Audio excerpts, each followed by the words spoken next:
بسم اللہ الرحمن الرحیم۔ السلام علیکم ورحمۃ اللہ وبرکاتہ۔ میرے دوستوں، میں آپ کا دوست نثار جوید۔ کہتے ہیں مردہ بولے تھے کھپا نہیں پاڑے، مردہ بولے تو کھپا نہیں پاڑے۔ بہت پرانے لوگ یہ مثالیں دیتے آ رہے ہیں۔ مردہ بولا، کھپر بھی پھاڑا، بولا پھر وہی جو مردہ بولتا بولتا مر گیا۔ بے شک سیاسی طور پہ مر گیا، بے شک ان کے اپنے لوگوں نے کلیم کر دیا کہ ہمارا بندہ مر گیا ہوا ہے۔ آپ سمجھ گئے ہوں گے میں کس کی بات کر رہا ہوں۔ ہاں جی، میں اسی مردے کی بات کر رہا ہوں جو پاکستان کے معیشت کو ڈبوتا مارتا مارتا سیاسی طور پہ بھی مر گیا، اور بقول صابر شاپر اور بقول بہت سارے ان کے لوگ جو مردہ ہے وہ بولا، اس نے پھر کہا کہ بھی ہم وہ سول نافرمانی کی تحریک چلائیں گے، اور آخری پتہ بھی اس نے بتا دیا۔ اس کا ہر پتہ ہی آخری ہوتا ہے۔ سول نافرمانی کے اوپر دو باتیں کریں گے۔ ایک بات یہ کریں گے کہ یہ قوم اب مردہ قوم نہیں رہ گئی، اس کو شعور آ گیا اصلی والا، اس کو سمجھ لگ گئی ہے کہ تم کون ہو۔ دوسری بات، سول نافرمانی کی تحریک تم نے کوئی پہلی دفعہ نہیں چلائی، یہ تحریکیں چلاتے چلاتے تم یہاں تک پہنچے ہو۔ قوم کو یاد ہے کہ تم نے اپنے بل پھاڑے، جلائے، سٹیج پہ کھڑے ہو کے پھر سب سے پہلے تم نے جمع کرائے۔ جیسے دھرنے میں یا جو بھی جلسہ جلوس احتجاج جو بھی آپ کر لیں، اس میں لوگوں نے شور مچایا کہ ہم بھاگنے والے نہیں ہیں، اور سب سے پہلے وہی بھاگے۔ اور خان بھی کئی دفعہ بھاگا۔ خان نے جو باہر تھا، اس نے کئی دفعہ سیٹ فائٹ کرتا ہے، سیٹ فائٹ۔ وہ سیٹ فائٹ میں اگر تو سیٹ فائٹ سیٹ رہے تو ٹھیک ہے، اگر وہ بگڑنے لگے تو بھاگ جاتا ہے۔ پھر اس کے اوپر بعد میں باتیں کرتے ہیں۔ اب اس کی نام نہاد بیوی، اس نے کہا کہ میں بھاگنے والی نہیں ہوں۔ کون کہہ رہی ہے؟ جو ساری زندگی بھاگتی بھاگتی یہاں تک پہنچی ہے۔ اس نے بہت سارے گلے شکوے کیے ہیں، اور اپنے کارکنان سے لڑائی جھگڑا کیا۔ اس نے کہا تم بے وفا ہو سارے۔ اس نے کہا میں وہیں پہ تھی، میری گاڑی کا کسی کو نہیں پتا تھا میں کس گاڑی میں ہوں، اور میں وہیں پہ پھرتی رہی، اکیلی رہ گئی۔ تم لوگ سارے مجھے چھوڑ کے نکل گئے، جیسے پنجابیوں کو گالیاں نکالی تھی۔ اب وہ پٹھانوں کو بھی جو کہتے ہیں پٹھان غیرت مند ہے، وہ کہتی ہے پٹھان غیرت مند ہے، پٹھان بھاگیں گے نہیں، یہ فلاں کرتی ہی نا۔ اب وہ پٹھانوں کو کہہ رہی ہے پٹھانوں تم بھی بغیرت نکلے ہو، تم بھاگ گئے تھے مجھے چھوڑ کے اکیلے۔ اب اس نے بغیرت نہیں کہا، لیکن مطلب تو اس کا یہی ہے نا کہ پھر پٹھان بھی بھاگ گئے، تمہیں چھوڑ کے اکیلے، بے وفا نکلے۔ اب یہ مسئلے مسائل چل رہے ہیں ملک کے اندر، ملک، وہ کہتے ہیں ملک، اس ملک کے اندر یہ مسئلے مسائل چل رہے ہیں۔ اب آخری پتہ فلانا پتہ ہوتے ہوئے اب ہوا کیا ہے کہ وہ آ کے اس نے کورٹ میں کٹھے تھے، بیرسٹر گوہر اور دوسرے لوگ وہاں جمع تھے۔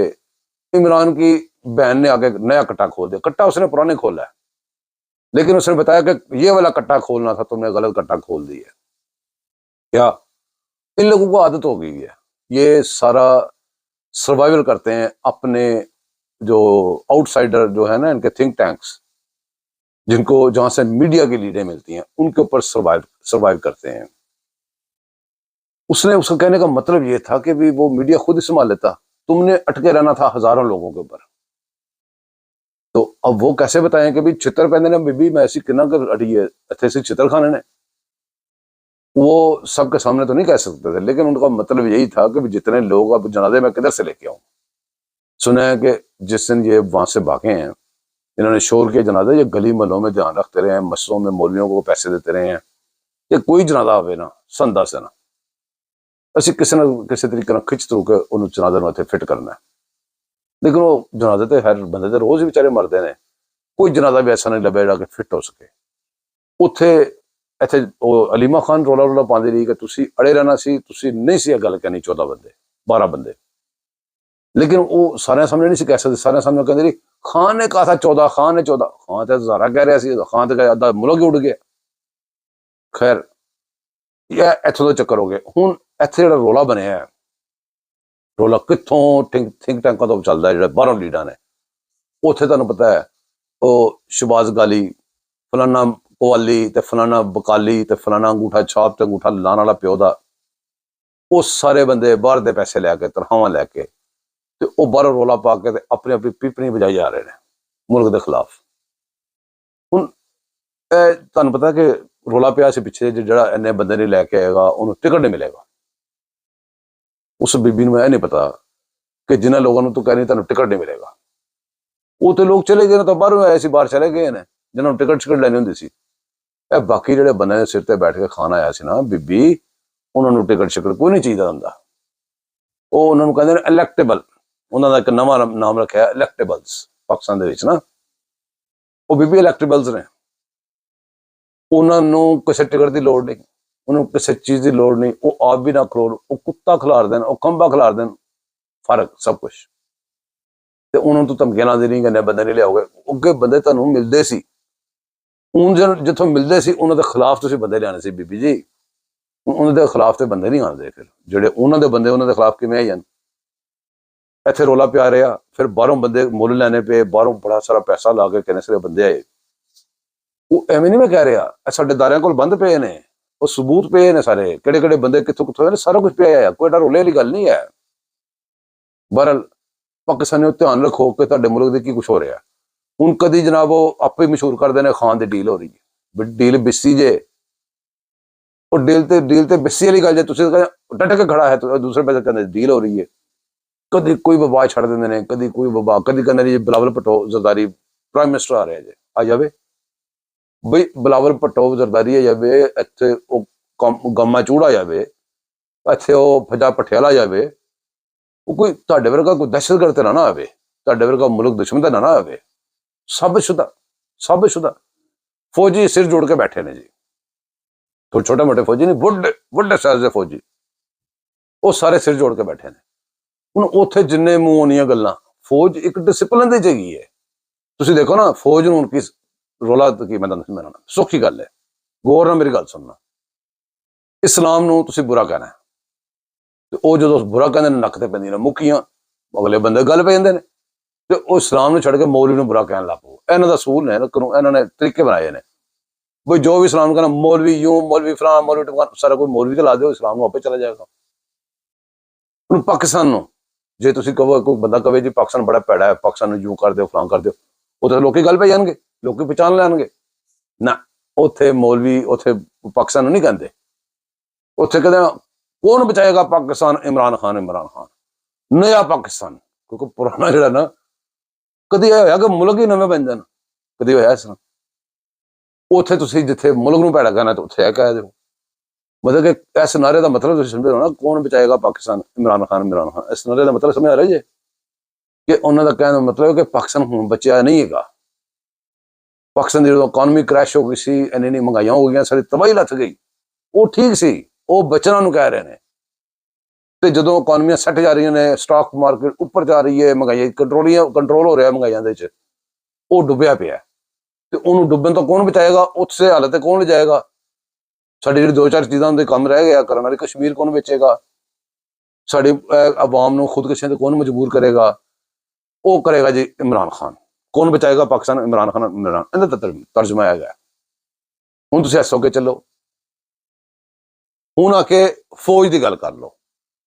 ਫੌਜ ਨੂੰ ਬੁਰਾ ਨਹੀਂ ਸੀ ਕਹਿ ਸਕਦੇ ਲੋਕੀ, ਭਾਈ ਜੀ ਫੌਜ ਨੂੰ ਪਿਆਰ ਕਰਦੇ ਨੇ। ਮੈਂ ਕਿੰਨਾ ਬੁਰਾ ਭਲਾ ਕਹਿ ਦੇਣਾ, ਕਿੰਨਾ ਕੁਛ ਕਰਕੇ, ਲੇਕਿਨ ਦਿਲੋਂ ਮੈਂ ਪਿਆਰ ਕਰਨਾ। ਇਹ ਜਦੋਂ ਫੌਜ ਦੇ ਖਿਲਾਫ ਮਾੜੀ ਮੋਟੀ ਬੰਦਾ ਗੱਲ ਕਰ ਰਿਹਾ, ਤਾਂ ਸਮਝਦੇ ਫੌਜ ਦੇ ਖਿਲਾਫ ਹੈਗਾ। ਉਹ ਇੱਕ ਅੱਧੇ ਬੰਦੇ ਦੇ ਕਰਤੂਤ ਦੀ ਗੱਲ ਕਰ ਰਹੇ ਹੁੰਦੇ ਆ, ਉਹ ਲੋਕਾਂ ਨੇ ਫੜ ਕੇ ਇੱਥੋਂ ਗਿਰਵਾ ਨਾ ਫੜ ਕੇ ਖਿੱਚ ਲੈਣਾ ਸੀ। ਉਹਨਾਂ ਨੇ ਕਹਿਣਾ ਮਾਮਾ ਫੌਜ ਨੂੰ ਗੱਲ ਕੀਤੀ, ਤੇਰੀ ਐਸੀ ਤੈਸੀ। ਉਹਨਾਂ ਨੇ ਕਿਹਾ ਯਾਰ ਫੌਜ ਨੂੰ ਕੁਛ ਕਰੋ, ਆਸਮ ਨੀਰ ਤੇ ਰਹੋ, ਆਸਮ ਨੀਰ ਤੇ। ਉਹ ਆਸਮ ਨੀਰ ਤੇ ਗੁਜ਼ਾਰਾ ਨਹੀਂ ਚੱਲਿਆ। ਇਹਨੂੰ ਇਹ ਪਤਾ ਨਹੀਂ ਹੈਗਾ ਕਿ ਆਸਮ ਮਨੀਰ ਪੂਰੀ ਫੌਜ ਹੈ। ਜਿਹੜਾ ਡਿਸਪਲਿਨ ਦੇ ਵਿੱਚ ਪੂਰੀ ਫੌਜ ਹੈ ਨਾ ਜੀ, ਜਿਹੜਾ ਚੀਫ ਹੁੰਦਾ ਉਹੀ ਫੌਜ ਹੁੰਦੀ ਹੈ। ਤੇ ਇਹ ਲੋਕਾਂ ਨੂੰ ਨਹੀਂ ਇਹ ਸਮਝ ਲੱਗਦੀ ਰਹੀ, ਆਸਮ ਮਨੀਰ ਕਹਿੰਦਾ ਰਿਹਾ, ਉਹਦਾ ਮਤਲਬ ਪੂਰੀ ਫੌਜ ਹੀ ਸੀ। ਜਦੋਂ ਨਹੀਂ ਗੱਲ ਬਣੀ ਤਾਂ ਖੁੱਲ ਕੇ ਆ ਗਿਆ ਨਾ, ਕੱਟਾ ਖੁੱਲ ਗਿਆ ਨਾ ਸਾਹਮਣੇ। ਉਹਦਾ ਸ਼ਬਾਜ਼ ਗਾਲੀ ਹੈ ਬਾਹਰ ਬੈਠਾ, ਉਹਦਾ ਭਗੌੜਾ, ਉਹ ਜਿਹੜਾ ਆਪ ਭਗੌੜਾ ਹੈ, ਦੂਸਰੇ ਨੂੰ ਕਹਿੰਦਾ ਪਿਆ ਜੀ ਸਿਰ ਤੇ ਕਫਨ ਬੰਨ ਲਓ।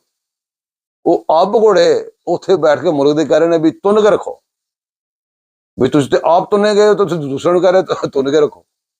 ਕਈ ਕਹਿੰਦੇ ਨੇ ਇਮਰਾਨ ਖਾਨ ਦਾ ਕਿ ਉਹ ਹਾਲੀ ਹੋਇਆ ਹੀ ਕੁਛ ਨਹੀਂ। ਉਹ ਤੁਸੀਂ ਗੌਰ ਤੇ ਕਰੋ ਕੀ ਕੁਛ ਹੋਇਆ ਪਿਆ, ਉੱਤੇ ਫਾਂਸੀ ਦੇ ਦਾਣੇ ਤੇ ਜਾ ਰਹੇ ਆ, ਤੁਸੀਂ ਆਰਾਮ ਨਾਲ ਆਪਣੇ ਪ੍ਰੋਪੇਗੈਂਡਾ ਕਰ ਰਹੇ ਜੇ।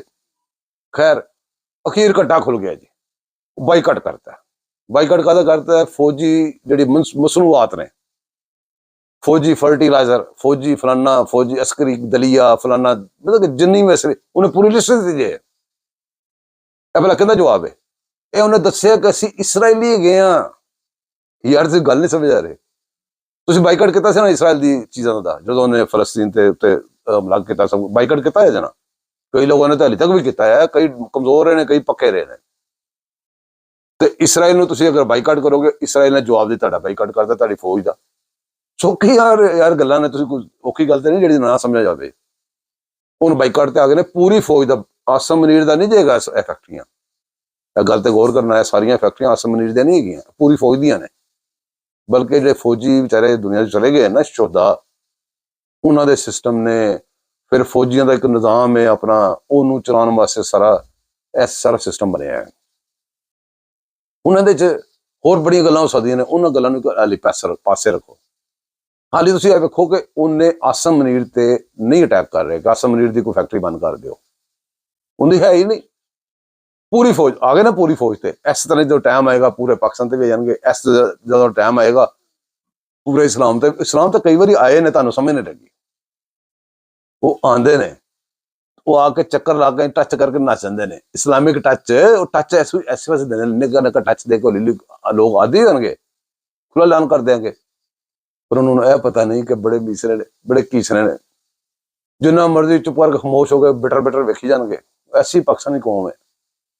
ਲੇਕਿਨ ਜਦੋਂ ਸਮਝ ਲੱਗ ਜਾਂਦੀ ਹੈ ਨਾ, ਭਾਈ ਜੀ ਨਹੀਂ ਜੇ ਛੱਡਦੇ। ਓਹੋ ਫਿਰ ਸੁਣਦੇ ਹੀ ਨਹੀਂ। ਤੁਸੀਂ ਕਿਸੇ ਨੂੰ ਫੜ ਕੇ ਬਿਠਾਓਗੇ, ਸਮਝਾਓਗੇ ਤੇ ਗੱਲ ਨੂੰ ਸਮਝ ਆਏਗੀ ਨਾ, ਉਹਨੇ ਸੁਣਨੀ ਨਹੀਂ। ਉਹ ਸੁਣੇਗਾ ਨਹੀਂ, ਸਮਝੇਗਾ ਕਿਸ ਤਰ੍ਹਾਂ? ਤੇ ਫਿਰ ਪੈ ਜਾਂਦੇ ਨੇ ਸਿਆਪੇ, ਫਿਰ ਪੈਂਦੇ ਨੇ ਰੋਲੇ। ਫਿਰ ਤੁਸੀਂ ਕਹਿੰਦੇ ਫੜ ਲਓ ਹਿਊਮਨ ਰਾਈਟਸ ਤੇ ਫਲਾਣਾ ਰਾਈਟਸ ਤੇ ਫਲਾਣਾ ਰਾਈਟਸ। ਉਹਦੇ ਹਿਊਮਨ ਰਾਈਟਸ ਜਿੱਥੇ ਤੁਸੀਂ ਲੈ ਕੇ ਆਉਂਦੇ ਜੇ, ਜਿੱਥੇ ਮੈਂ ਬੈਠਾ ਆ, ਉਹ ਹਿਊਮਨ ਰਾਈਟਸ ਜਿੱਥੇ ਇੱਥੇ ਸਾਰਾ ਕੁਝ ਹੁੰਦਾ, ਤੁਹਾਨੂੰ ਨਹੀਂ ਪਤਾ ਇੱਥੇ ਕੀ ਕੁਝ ਹੋ ਗਿਆ ਹੁੰਦਾ। ਇੱਥੇ ਕਿਹੜੇ ਫੱਡੇ ਪੈਰ ਗਏ ਹੁੰਦੇ ਨੇ। ਹੁਣ ਤੁਸੀਂ ਚੱਲੋ ਕਿ ਸਾਡੀ ਜਿਹੜੀ ਹੈਗੀ ਹੈ ਹਕੂਮਤ, ਉਹਨਾਂ ਦੇ ਕੁਝ ਥੋੜੀ ਕਮਜ਼ੋਰੀਆਂ ਨੇ। ਉਹ ਕਮਜ਼ੋਰੀਆਂ ਕੀ ਨੇ? ਇਹ ਫਾਇਜ਼ ਸਾਹਿਬ ਇੱਥੇ ਆਏ ਸੀ, ਉਹਨਾਂ ਨੂੰ ਕੁੱਤੇ ਬਿੱਲੇ ਪੈ ਗਏ। ਕੁੱਤੇ ਬਿੱਲੇ ਪੇ ਸਾਰਾ ਕੁਝ ਹੋਇਆ, ਉਹ ਸਾਰਾ ਕੁਝ ਨਿਜ਼ਾਮ ਚੱਲ ਪਿਆ, ਕਿਸੇ ਨੇ ਪੈਰ ਵੀ ਨਹੀਂ ਕੀਤੀ। ਉਧਰ ਫੌਜੀ ਨੇ ਤਾਂ ਕਹਿੰਦੇ ਨੇ ਕਿ ਯਾਰ ਅਸੀਂ ਆਪਣੇ ਕੰਮ ਪੇ ਕਰ ਰਹੇ, ਤੁਹਾਨੂੰ ਕਿਹਾ ਕਿ ਅਸੀਂ ਆਪਣਾ ਕੰਮ ਕਰ ਰਹੇ, ਕਮ ਅਜ਼ ਕਮ ਤੁਸੀਂ ਇਹਨਾਂ ਨੂੰ ਫੜੋ, ਲੰਮੇ ਪਾਓ।